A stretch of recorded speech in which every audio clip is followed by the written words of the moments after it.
안녕하세요. 오늘의 책은 김수연 작가의 나는 나로 살기로 했다 입니다. 이 책은 진짜 나로 살기 위한 뜨거운 조언과 어른이 처음인 당신을 위한 단단한 위로를 전합니다. 이 책은 우리가 온전한 나로 살아가기 위해 무엇이 필요한지 말해줍니다. 돈 많고 잘 나가는 타인의 SNS를 훔쳐보며 비참해질 필요 없고, 스스로에게 변명하고 모두에게 이해받으려 애쓰지 말라고 이야기합니다. 그리고 세상의 정답에 굴복하지 말라고 응원합니다. 또 우리에게 가장 필요한 말, 나답게 살라고 말합니다. 이 가볍지 않은 내용들을 이 책은 아주 유쾌하고 캐주얼하게 들려줍니다. 작가가 직접 그린 그림도 보는 재미가 쏠쏠합니다. 너무 많이 공감되고 위로받고 용기를 주었기에 마음 같아서는 다 낭독해 드리고 싶지만 그럴 수 없기에 7편을 엄선해 들려드리겠습니다. 비참해지려 애쓰지 않을 것. 인스타그램이라는 신세계에 입성했을 무렵 랜덤으로 사진이 보이는 피드에서 약간의 가장을 보태 허리까지가 가슴인 엄청난 글래머의 사진을 보았다. 그녀의 인스타그램에 들어가 보니 말로만 듣던 럭셔리 SNS였다. 예쁘고 몸매 좋고 명품을 휘감고 늘 해외여행 중인 여자. 하지만 나에게 문화 충격을 준 것은 나와 다른 그녀의 삶이 아니라 그녀의 수많은 팔로워였다. 도대체 그 많은 사람들은 왜 이 여자의 삶을 들여다볼까? 궁금해하며 계속 들여다보니 문득 아침에 맛있게 먹은 삼각김밥이 처량해졌고 득템했다고 좋아한 8,900원짜리 스팽글 가방이 초라해졌다. 미디어는 너무 쉽게 타인의 삶을 훔쳐볼 수 있게 하고 옛날 같았으면 평생 모르고 살았을 이들의 완벽해 보이는 삶은 우리의 호기심을 자극한다. 그런데 과연 그 호기심은 무료일까? 자신을 비참하게 만드는 법이란 책에서는 타인의 삶을 훔쳐보며 내 삶과 비교하는 것이 자신을 비참하게 만드는 가장 쉬운 방법이라 이야기했다. 우리 역시 약간의 호기심을 충족하기 위해 타인의 삶을 구경하고 그 대가로 비참함을 지불하고 있는지도 모른다. 하지만 그렇게 충족된 호기심으론 어떤 것도 얻을 수 없다. 그 에너지와 호기심은 어디까지나 자신의 삶을 돌보는데 사용해야 한다. 그러니 타인의 삶에 기꺼이 친구는 되어주되 관객은 되지 말자. 몇 장의 사진으로 요약된 그들의 삶보다 우리에겐 우리의 삶이 더 소중하다. 부디 비참해지려 애쓰지 말자. 보통의 존재로 충분히 행복할 것. 어린 시절 차를 타면 언제나 해가 나를 따라온다고 생각했다. 그리고 언젠가 세일러문 정도의 마법소녀가 될 수 있지 않을까 기대했다.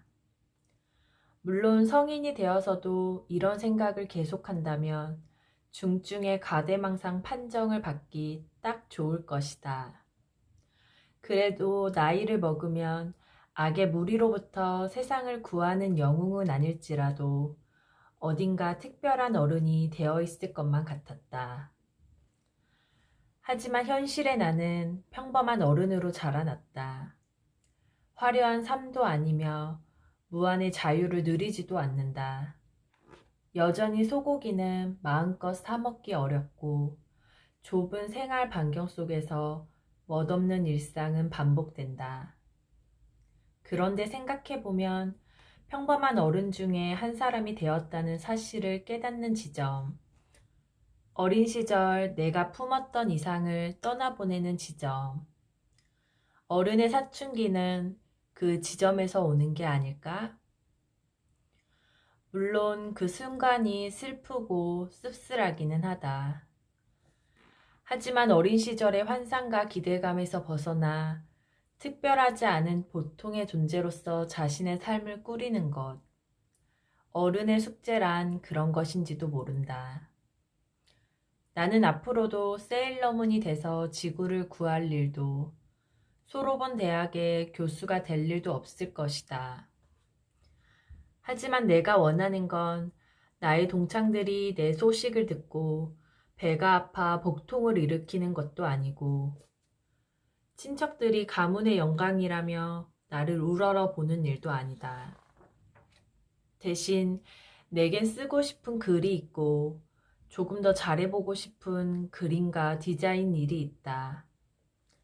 가족과 시간을 더 보내고 싶고, 수영을 배워서 바다에서 마음껏 시간을 보내고 싶고, 다양한 관점을 가진 사람들을 만나며 나의 세계를 확장하고 싶다. 내 삶에는 많은 제약이 있고 보장된 것은 없지만, 특별하지 않은 보통의 삶에도 허락된 많은 것들이 있다. 어른의 사춘기는 자신의 평범함을 인정하고 그 안에서 자신의 삶을 채울 수 있을 때 종결되는 것이며, 우리는 그 순간 진짜 어른이 될 것이다. 세상의 정답에 굴복하지 않을 것. 동네 커피숍에서 우연히 초등학교 원어민 강사인 캐나다인과 대화를 나눈 적이 있다.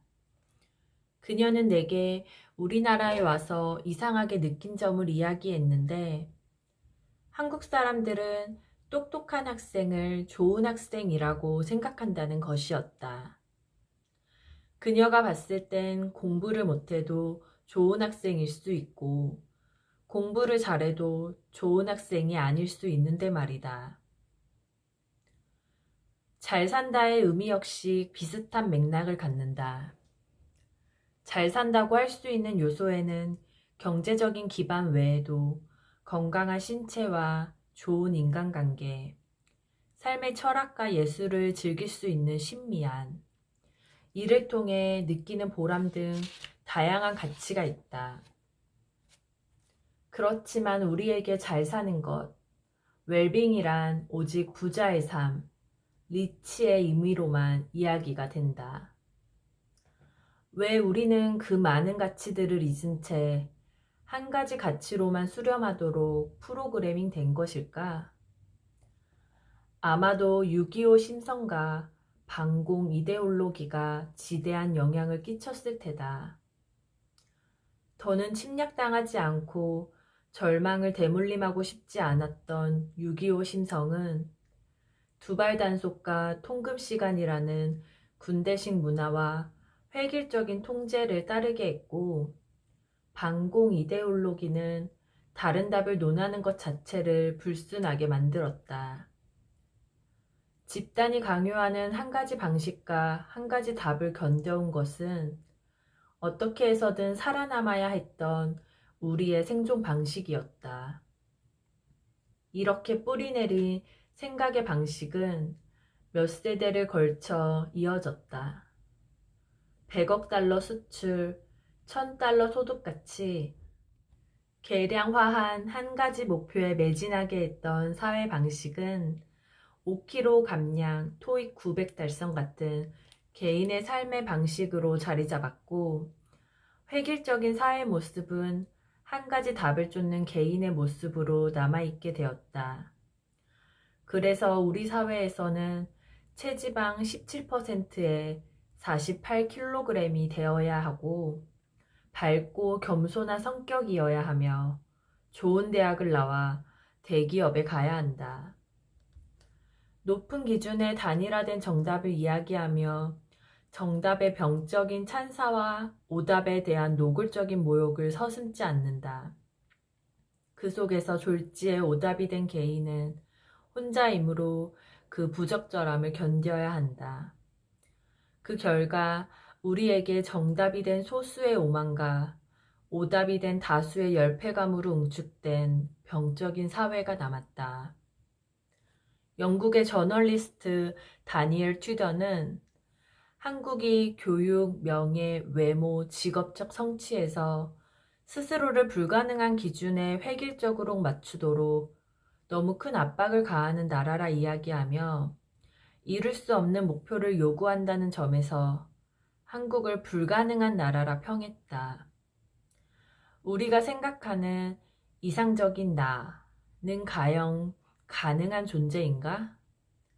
모두가 날씬할 수 없고, 모두가 사람들이 좋아하는 성격일 수 없고, 모두가 명문대를 나와 대기업에 갈 수는 없다. 아니, 모두가 그렇다면 그거야말로 은하철도 999에 나올 법한 비정상적인 행성일 뿐이다. 만약 사회가, 세상이 당신에게 어떤 정답을 강요한다면 당신은 그 이유를 물어야 한다. 합당하지 않은 정답에 채점되어 굴복하지 말아야 하며 그 정답들에 주눅들어 스스로의 가치를 절하해서는 안 된다. 좋은 학생에는 여러 정의가 있고 잘 사는 것에는 여러 방법이 있으며 우리는 각자의 답을 가질 권리가 있다.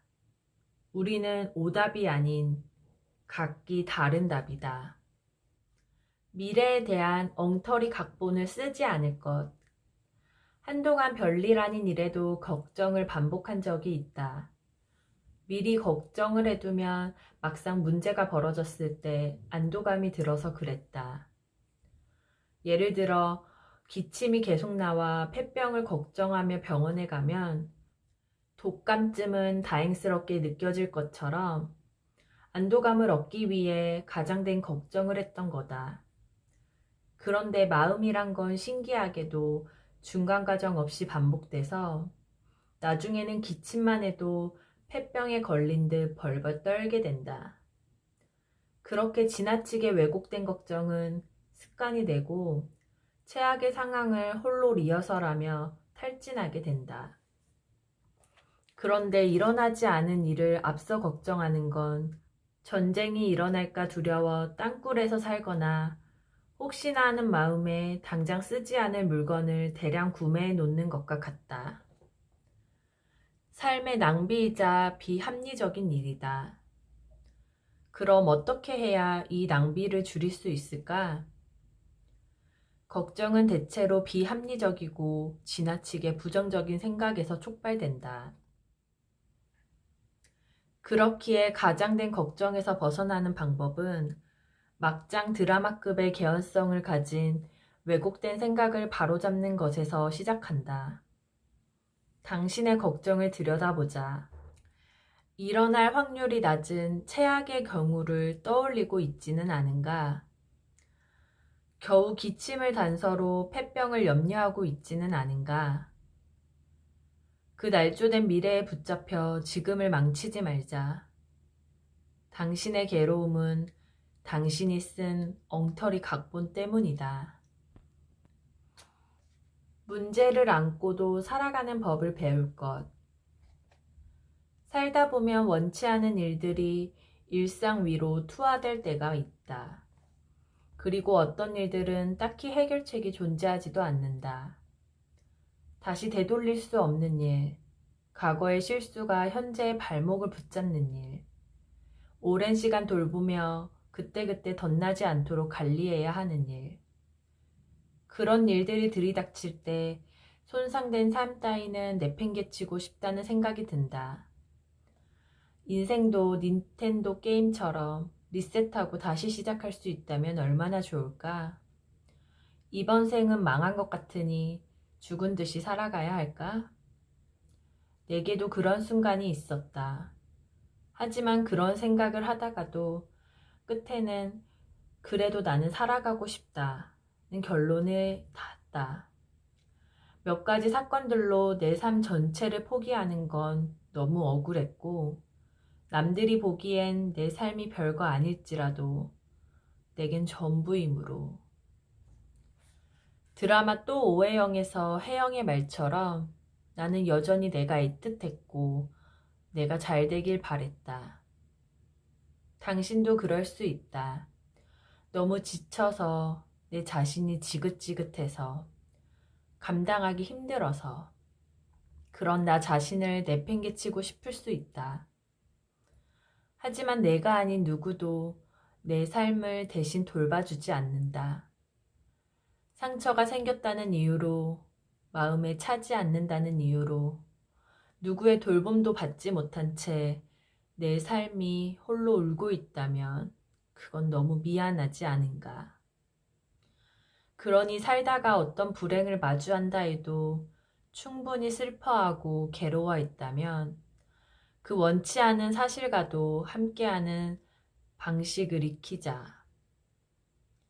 당신의 고단함이 별것 아니라서 혹은 다들 그렇게 사니까 같은 이유가 아니라 당신에겐 가장 애틋한 당신의 삶이기에 잘 살아내기를 바란다. 진심으로. 모든 이에게 이해받으려 애쓰지 않을 것. 결혼은? 취업은? 연애는? 저축은? 사람들은 이런 질문이 불편하다고 착각한다. 사실은 질문이 불편한 게 아니다. 그 질문 뒤에 나에 대해 내리는 타인의 판단이 불편한 거다. 자신의 방식과 다르다는 이유로 나를 잘못된 사람으로 만드는 시선과 판단. 자신에 대해서도 잘 모르면서 타인에 대해선 심리학자이자 프로파일러이자 가장 중립적인 비평가로 둔갑하여 너무나 쉽게 판단을 한다. 그러나 누군가 2차 방정식을 이해하지 못한다면 문제는 2차 방정식이 아닌 그 사람의 이해력 부족에 있듯이 누군가 우리를 이해하지 못한다면 그건 역시 우리의 문제가 아니라 상대의 이해력 문제일지 모른다. 그러니 그들에게 쩔쩔맬 필요도 없고 우리를 증명하려 애쓸 필요도 없다. 우리는 편협한 이들에게 이해받으려 사는 게 아니며 당신의 삶은 당신의 것이다. 서로에게 최소한의 예의를 보일 것. 실종된 후 사체로 돌아온 한 남자에 관한 이야기가 뉴스와 인터넷을 뜨겁게 달군 적이 있다. 한동안 네티즌들 사이에서는 그 사건이 자살인가 타살인가 본인 가실로 인한 사고사인가를 두고 온갖 추측이 난무했다. 하지만 자살이든 타살이든 본인 가실로 인한 사고사이든 비극이 아닌 것이 무엇일까? 이방인에게는 달동네도 낭만이고 여행자에겐 빈민촌도 경험이고 제3자에겐 누군가의 비극도 가십거리가 된다. 그렇게 우리는 때때로 일면식도 없는 사람들의 이야기에 애정 없는 호기심을 멈추지 못한다. 하지만 그게 나의 이야기가 된다면 우리는 허락할 것인가? 우리에겐 타인의 사생활을 알 권리가 없다. 내 인생이 누군가의 도마 위에 오르는 것이 싫다면 타인의 삶 역시 보호되어야 한다. 타인의 삶은 지켜주지 않은 채 나의 인생만 배타적 보호구역으로 지정할 수는 없는 것이고 나에 대해서는 잊혀질 권리를 주장하며 타인에 대해서는 알 권리를 주장할 수는 없다. 타인의 사생활에 호기심을 접어두는 것, 그건 내 삶을 지킬 수 있는 전제이자 우리가 인간으로서 서로에게 보여줄 수 있는 최소한의 예의일 것이다.